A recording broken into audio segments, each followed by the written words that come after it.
दोस्तों आज हम बात करने वाले हैं इंडिया और अमेरिका के बीच हुए ट्रेड डील की, जिसका सीधा असर देश के एक्सपोर्टर्स, किसानों, इंडस्ट्रीज और इकोनॉमी पर पड़ेगा।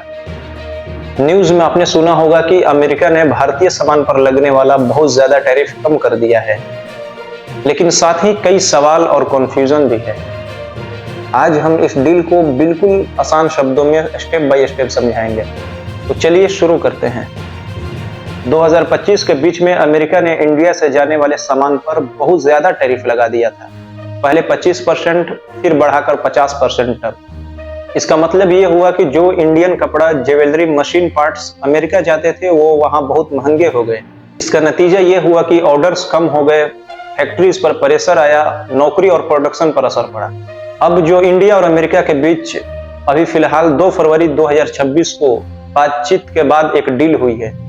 इस डील के तहत अमेरिका ने इंडियन प्रोडक्ट्स पर टैरिफ घटाकर 18% कर दिया है, यानी 50% से सीधा 18%। ये इंडियन एक्सपोर्टर्स के लिए बहुत बड़ी राहत है। अब किसान और डेयरी का क्या हुआ? बहुत लोगों का डर था कि अमेरिका के दूध, बटर, चीज या फार्मिंग प्रोडक्ट्स इंडिया में सस्ते ना आ जाए, लेकिन कॉमर्स मिनिस्टर पीयूष गोयल ने पार्लियामेंट में साफ कहा है कि इंडिया ने अपने एग्रीकल्चर और डेयरी सेक्टर्स को पूरी तरह बचाया है। मतलब दूध और किसान से जुड़ी चीजें इस डील के दायरे से बाहर रखी गई है। इस पॉइंट पर गवर्नमेंट का कहना है कि सेंसिटिव सेक्टर्स के साथ कोई समझौता नहीं किया गया। इस डील से इंडिया को 3 बड़े फायदे मिल सकते हैं। नंबर 1, एक्सपोर्ट्स बढ़ेंगे।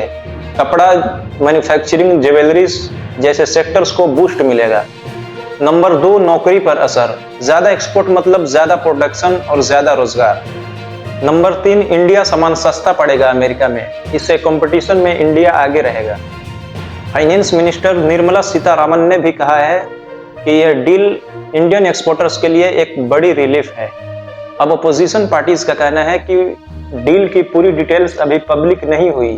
कुछ नेताओं का सवाल है, क्या अमेरिका का सामान इंडिया में बिना टैक्स का आएगा, और इंडियन सामान पर फिर भी 18% टैक्स क्यों? अमेरिका के प्रेसिडेंट डोनाल्ड ट्रंप का कहना है कि इंडिया रशिया से तेल खरीदना बंद करेगा, लेकिन कई सोर्सेज के मुताबिक इंडिया ने इस बात की ऑफिशियल कंफर्मेशन नहीं दी है। इंडियन सरकार का कहना है कि हमारी पहली जिम्मेदारी एनर्जी सिक्योरिटी है। अभी कोई लिखित डिसीजन पब्लिक नहीं हुआ, इसलिए सिंपल शब्दों में टैरिफ कम होना पक्का है, लेकिन ऑयल पर फैसला अभी पूरी तरह क्लियर नहीं है। अब कानून के हिसाब से डील अभी कहाँ है, ये बात समझना बहुत जरूरी है। अभी यह डील एक पॉलिटिकल और पॉलिसी एग्रीमेंट है, अभी पूरी तरह लीगल डॉक्यूमेंट नहीं बनी। अभी भी final terms, notification, written agreement आना बाकी है। तो निष्कर्ष यह है कि अमेरिका ने टैरिफ कम किया, ये अच्छी खबर है। इंडियन एक्सपोर्टर्स को फायदा मिलेगा, किसानों और डेयरी को बचाया गया है, लेकिन रशियन ऑयल पर अभी क्लैरिटी नहीं। आने वाले दिनों में जब पूरा एग्रीमेंट सामने आएगा तभी पता चलेगा कि ये डील सिर्फ रिलीफ है या लंबी रेस का गेम चेंजर। अगर आपको ये वीडियो थोड़ा भी यूजफुल लगा तो मेरे चैनल को लाइक एंड सब्सक्राइब करें और बेल आइकन दबाना ना भूलें। धन्यवाद।